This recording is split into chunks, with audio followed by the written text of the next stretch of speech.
to another hot take midweek on the OZone. I'm here with my brother, the icon, Terry Miller. We're going to cover this game that we got coming up tonight between the Dodgers and the Nationals. What do you think is going to happen?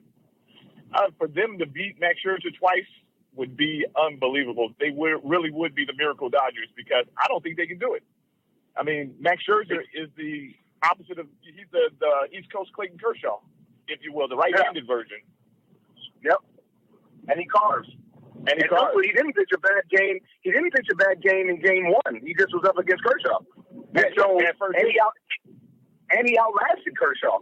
And I suspect for him to go deep into this game again today. I had Scherzer on my fantasy team a few years ago and rode him all the way to a championship. This guy is a horse. He's a stud, but he is beatable.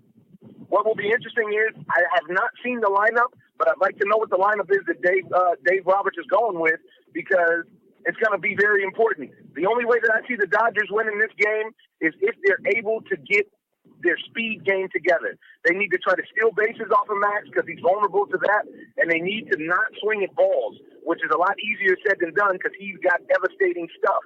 I'm holding out hope for the Dodgers. Well, you're holding out hope, but I think the Grim Reaper is upon him. I mean, and Dave Roberts, maybe so. His coaching style is starting to catch up with him because plugging and playing pitchers finally gotten to the Dodgers. I mean, at this point, you're going to have to – you started with Rich Hill. I would have started with Urias myself personally because – I would have went with Urias last game with the GOAT and go with Kershaw this game. Yeah, and that's why he was outmanaged. That's why he was outcoached at this point because Dusty said, okay, you know what? I have the lead, so I can take a chance and lose this game. But I'm coming back with Scherzer on Game 5. Yep. Everything is falling away. And that's a big deal. Yeah. They got now, a ghost of the Dodgers organization that I feel like is the fact that they don't ever want to start these young kids. If you remember years ago when Joe Torre was the coach, young Clayton Kershaw, rookie Clayton Kershaw, was scheduled, he was in line to start against the Reds, who had a full lefty lineup, who I truly believe he would have shut down. He did not start. The Dodgers lose the series. Now, I feel like we're looking at an instant replay with Urias. That kid Urias is a good pitcher. You got to let these kids take their lumps and get beat up. You can't coddle them so much that they don't get the chance. Rich Hill on short rest, I don't know what that's going to be like. I actually didn't think he pitched badly last time. He made a couple bad pitches, but that's all it takes in big games. That's all it takes. I'm looking at a low score game as well. I'm looking at a tight one. I don't think that it's going to be over 6 runs. I'm looking at like a 4-2 maybe. It's sure I'm looking at a 3-1. I'm looking at a 3-1 game. Yeah, because he's going to be really, really hard to beat. And back at home, and he's studying tape, and he's going over his scouting reports. And, Corey Seager, I would like to see what adjustments he's going to make compared to what the adjustment that Scherzer's going to make. And let's get it on. That's what I'm saying. I think the best thing that the Dodgers have going for them is that the Nationals have been playing above their head as far as offensive production, and the key to that is that kid Trey Turner. If I was Yasmani Grandal and Rich Hill, my main focus would be keeping that kid off the base path, and if you can keep him off the base path, the rest of the lineup is actually controllable, especially from a left-handed starter with better-than-average stuff. And realistically, Rich Hill does have better-than-average stuff. I'm interested to see. Now, this is where being a veteran should help him, that he should be able to pitch on short rest. Now, going off of that, let's cover something that is disappointing, which was that loss. What you're going to say. Unbelievable. Matt Moore came out there.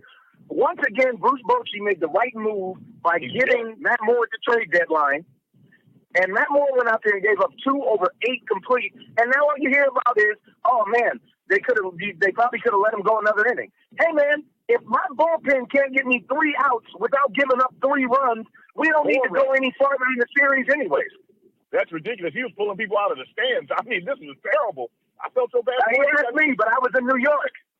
I felt so bad for the guy because he made every move that he could make. I think he made like 4 or 5 reliever changes in the ninth, and he couldn't get it done. Come on, man. And then you got Sergio Romo out there laughing like there's something skewed.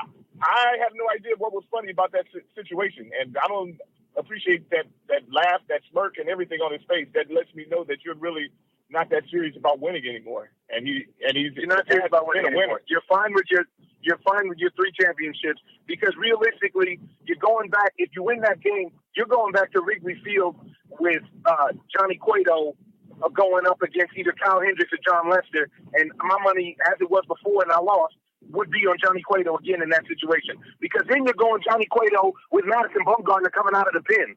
And exactly. I just don't see any team beating those two in one game, realistically. Exactly. You know what the Giants should probably think about in this situation? You picked up Jeff Samardzija. Why don't you convert him into a closer at this point? Because that's that's a great point. And he'd be a great closer because he throws hard. He usually only has one bad inning. And you just don't need that one inning to be the night. Exactly. And just let him blow it out, one inning. Because otherwise he's not really useful for them at this point.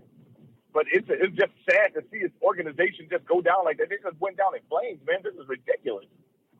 Unbelievable. And let's just talk about one other piece real quick on this espresso shot of the OZone.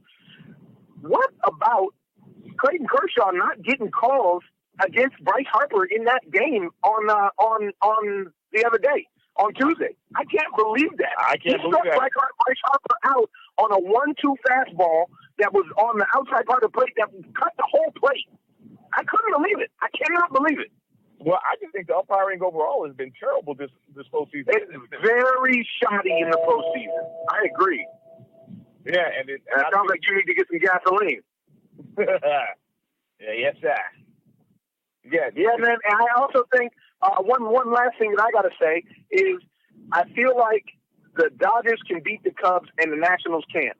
And for that reason, other than being a Dodgers fan, I actually would like the Dodgers to win this game, to give the Cubs a run, because I think the Cubs are going to blow through the Nationals.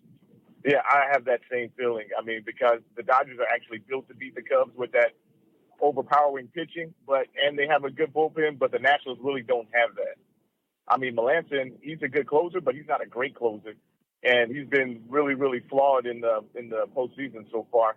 But I actually think that the Dodgers can beat the Cubs, and I really have a lot of question marks with the with the Nationals. I don't even know if it gets to Melancon, and I trust Melancon with the game at the end of the game. I feel more so concerned about the lack of production in the lineup because the Nationals aren't a highly productive team offensively, and then when you lose Wilson Ramos, that's a big deal, really big deal. Yeah. Well, that's all we got on this edition of the OZone Midweek Espresso Shot. Wanted to get this hot out to you before the game tonight for the National League Division Series. Game 5, winner take all. Hopefully the Dodgers will be able to pull this game out, and I will be in Chicago for Game 1 on Saturday.